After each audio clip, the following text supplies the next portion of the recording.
Alright, welcome back. In this video, we'll go over the trades from yesterday. Personally, I had one loss followed by one win, so a total of +1R. But due to variance in contract sizing, my loss was slightly had more risk than my win, so I'm just slightly in profits. Pretty much break even. But I'll go over those trades as well as some other trades you could have taken and some other trades you should not have taken. But super quick summary of what we're trading. This is Virgin Wick theory. Here's a bullish example. So first step is waiting for Virgin Wicks to get closed through. So Virgin Wick is any wick that has not been touched before. In this case, it gets closed through by a bullish candle. That creates a bullish point of interest from that Virgin Wick level. Then you drop down to the 1 minute time frame, look for price to trade below the POI and into a higher time frame FVG, followed by one of our two entry models, which is a change in state of delivery or an IFVG. Very simple.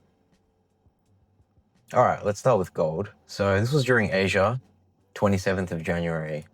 This was a 10 p.m. trade that everything was A+, but I did not get tagged in, and I'll show you why. So 9 p.m. candle closes strongly through this Virgin Wick, creating your bullish point of interest. And then let's drop down to the 1 minute time frame, look for entries from 10 p.m.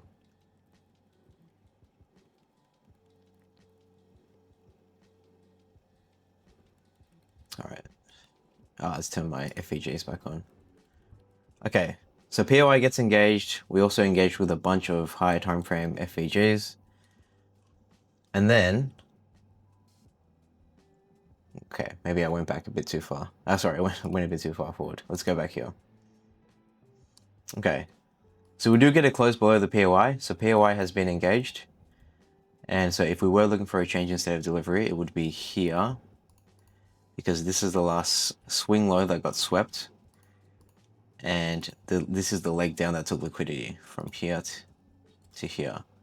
So when I look at the opening price of this candle, that is your SysD.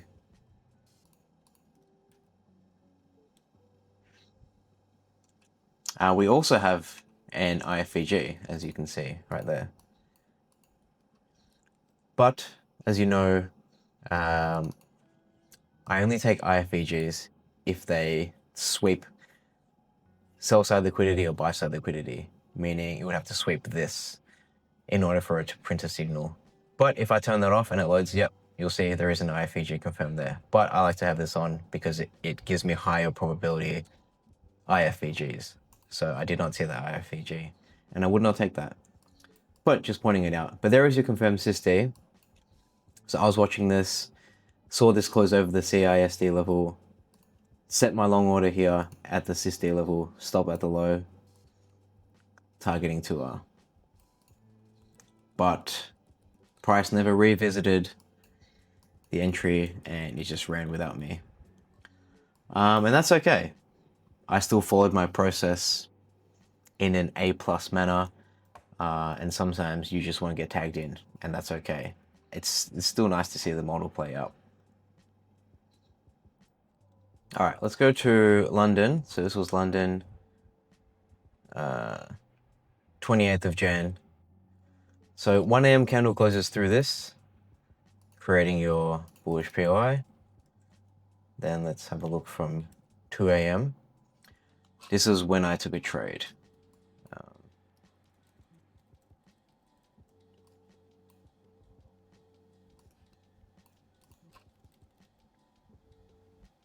Yeah, this is where I had a loss and then a win. So POI, wait, is that right? Oh, sorry, it was the 4 a.m. candle. Okay, let's go back here.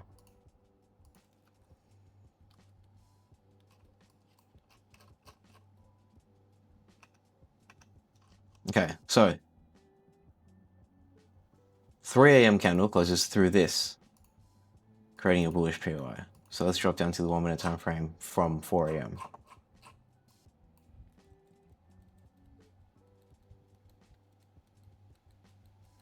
POI gets engaged.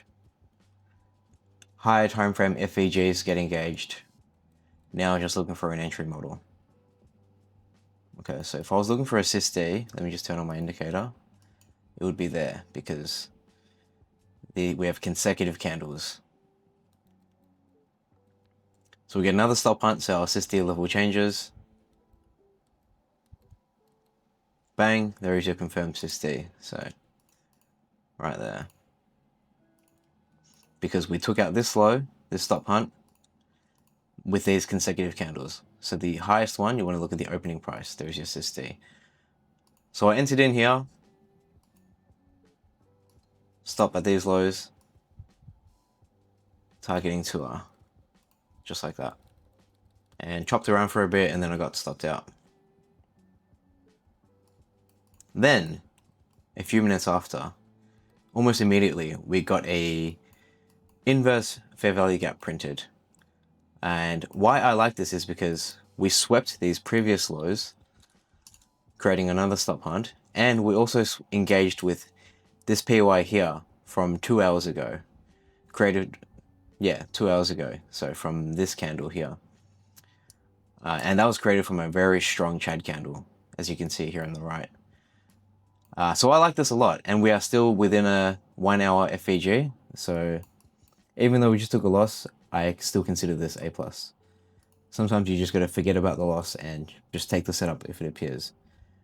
So I went something like that, entered on confirmation of the IFVG, entry just below the entry candle, sorry, stop below just the entry candle, went for 2R.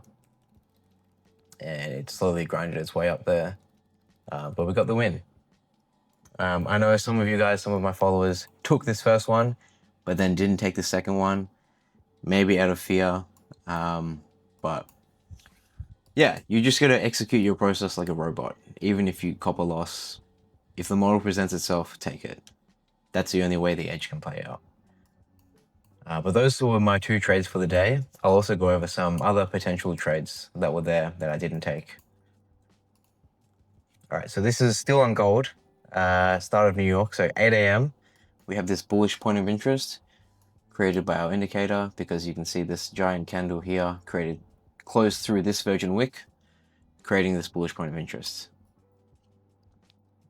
And we do have a 5-minute gap aligned with it as well. So we tap into both the gap and the POI. So now we would just be looking for an IFVG or a change in state of delivery. So this would be your IFVG level. And for me, we take way too many candles to inverse it. I like a maximum of 6 candles for a stronger, high probability IFVG, but this just took way too long. And your CISD level would be all the way up here, so I don't love it. And we actually never end up getting the changes state of delivery, and you would have got stopped out on the IFVG. So hopefully none of you guys took that one, because that would have been a loss. All right, let's go to NQ. All right, NQ didn't have anything during Asia, as you can see. Not much during New York as well. Sorry, not much during London. But there were a few setups over London that I want to go over. So firstly, this 8 a.m. trade, which I know some of you guys took. All right.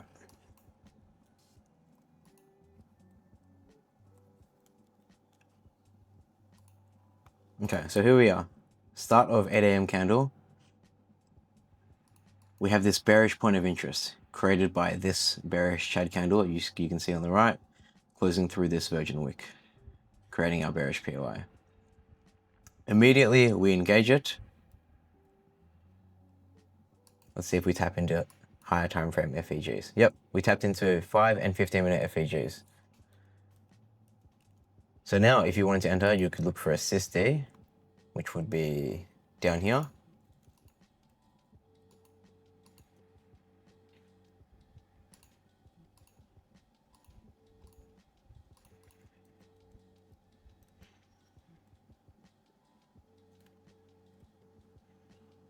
Looks like it's also an IFVG, but it takes quite a while to inverse. Bang, there is a confirmed SysD. So if you were to enter, I know what's his name? Easy Trade took this one. Shout out to Easy Trade on Twitter. But yeah, I don't like it because I would have to put my stop all the way up there and my take profit here, which is 0.68R, which I do not like. As you know, I only trade minimum 1.5, but it does end up playing out to the downside. So nice job if you took that one. And lastly, there was a super nice, very beautiful A+ trade at 11 a.m. I do not trade 11 a.m. New York time because I'm sleeping. But I know someone caught this one. So here is a textbook example. So 10 a.m. candle closes bearishly through this Virgin Wick. And if you also look to the left, this one as well. So these are your bearish points of interest. Oh, and this one actually. Yeah, that's it. Okay, so from 11 a.m., let's go to the 1 minute time frame and have a look. Okay, 11 a.m. starts. POI gets engaged. I get questions about multiple POIs. It doesn't matter how many there are. As long as one gets engaged and you see an entry model, you can take the trade. Simple. Okay. So, there... is there a SSD? Okay. So here is your swing high, which is defined by a 3 candle pattern where the middle candle, which is the one I marked off, has a wick higher than the next 2 next to it. So this one and this one has a lower wick than this middle candle. So that's a swing high. The swing high gets swept by this leg that took liquidity. And so in that leg, you want to look at the highest opening candle, highest up closing candle, which is this one. And if it is consecutive with this one, then you want to look at the opening price of the lower one. So there is your SSD level.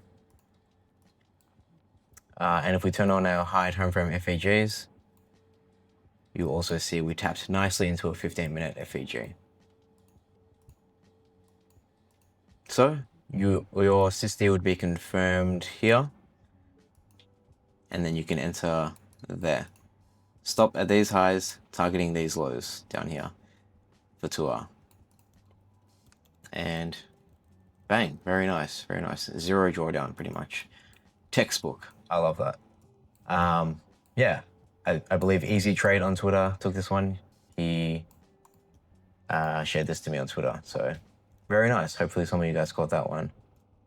But yeah, something I've been thinking about is just reflecting on this 8 a.m. trade is maybe it's worth considering entries, even like just not even considering the drawn liquidity and just targeting to flat.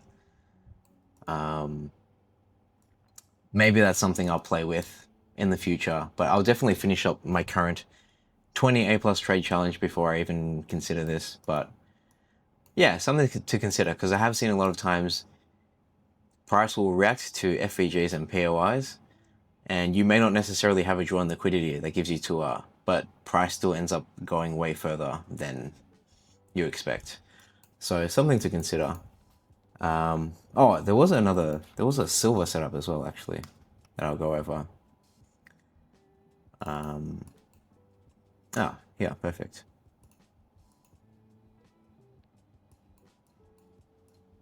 Okay, so we are here at 9 a.m. and we have these two POIs to work with. Well, let me just turn this off. Okay. So we have this strong purple Chad candle closing through this Virgin Wick here, creating a bullish point of interest. So let's see if price engages with it. Bang, it gets engaged. We also have a 5-minute FVG right here. So now we are just looking for our entry model.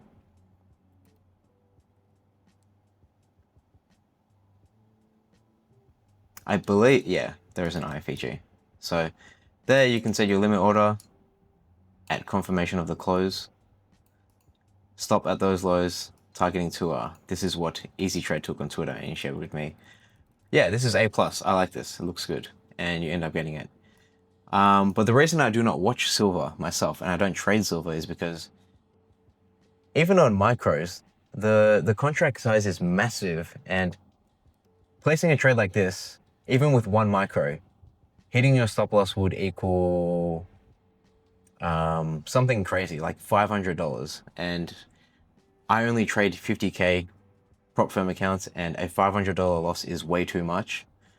That is way over my allocated 10% of available drawdown, as I like to risk.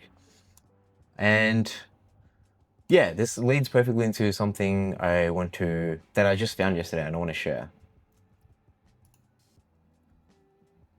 Yeah, so I've got some people asking, like, there was some guy yesterday saying he risked one mini on a 50k account.